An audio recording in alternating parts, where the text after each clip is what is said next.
আমাদের সুন্দরবন ধ্বংস হচ্ছে। আমাদের বন সংরক্ষক প্রধান যিনি আছেন উনি এই ব্যাপারে নেগেটিভ রিপোর্ট দিয়েছিলেন। আমি বলেছি না, আমাদের এমপি মহোদয় যেমনটা বলেছে আমি বলেছি, যেহেতু গোলপাতা একটা পর নষ্ট হয়ে যায়, পাশাপাশি এটা শুধু একটা গোলপাতা না, একটা জীবন জীবিকা।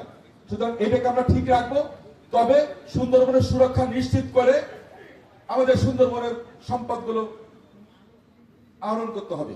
কারণ এখানে যদি আপনি গোলপাতা কাটতে গিয়ে দেখা গেল যে সুন্দরবন শেষ করবেন, তাহলে তো হবে না। আমাদের সমস্যা হচ্ছে একটাই, আমি ইতিমধ্যে আমাদের প্রধান বন সংরক্ষক এবং আমাদের সুন্দরবন বিভাগের যিনি প্রধান আছেন ওনাকে বলেছি একটা সার্কুলার ইমিডিয়েট দেওয়ার জন্য, আগামী বছর 500 মনের বেশি কোনো নৌকাকে আমরা অ্যালাউ করবো না।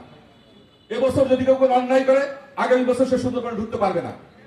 তার তালিকা তৈরি করা হবে এবং সুন্দরবনে ঢুকার জন্য আমরা ফিঙ্গারপ্রিন্ট সহ সমস্ত ডাটাবেজ রাখবো।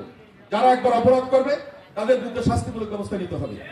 পাশাপাশি প্রত্যেকটা অন্যায়ের বিরুদ্ধে আমাদের যেটা চেষ্টা করবো সেটা হচ্ছে একটা অনলাইন ডাটাবেস সংরক্ষণ করার জন্য, যাতে বারবার একটা মানুষ গিয়ে যেন বিভিন্ন পরিচয় যেন সে অন্যায় করতে না পারে।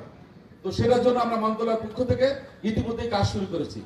আপনারা জানেন আমাদের মাননীয় প্রধানমন্ত্রী প্রতিনিয়ত প্রত্যেকটা ব্যাপার উনি মনিটরিং করছেন এবং বিগত সময়ের সরকারি কর্মকর্তারা যে স্বেচ্ছাচারিতা দেখিয়ে গেছে, নতুন করে এটা মানুষ আর দেখতে চায় না।